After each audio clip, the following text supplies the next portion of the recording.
So I want to give people that sense that you were in this moment together that's very emotional, and this thing has happened that's very emotional, but there is no truth or answer. And so what do we all do with that collectively?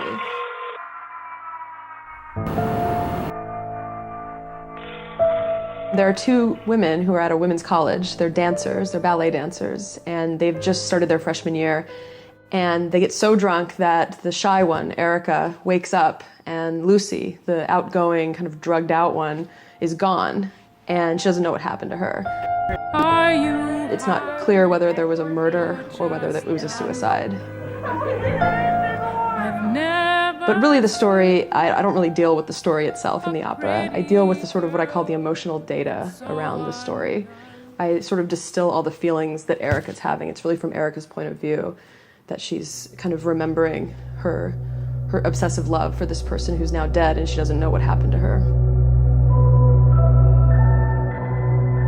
I've always wanted people to sit with things like frustration when they listen to my music. I don't want them to feel frustrated by the music necessarily, but I want them to be kind of experiencing the sort of frustration that a lot of people in traumatic aftermaths tend to feel, which is, I don't know what happened, I don't know how to account for it, I don't know how to narrativize it in a way that feels true or that is stable.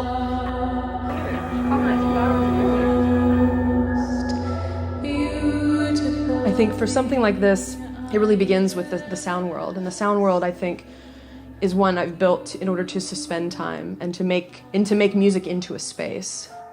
And then we're in the dance studio.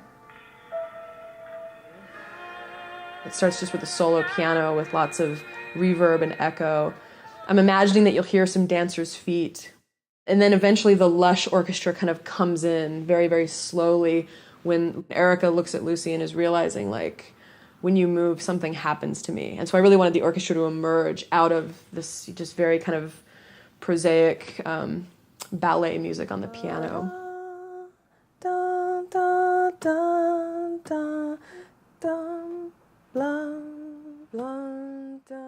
But I have to admit that these were written in a very private interior place. They were really written for myself. I didn't ever imagine that they would make it to this kind of a stage. So that's all to say that I wasn't really thinking about the audience so much. I was thinking more about my own, what seemed true to me about this story, which is that there is no answer. And how do I sit with that?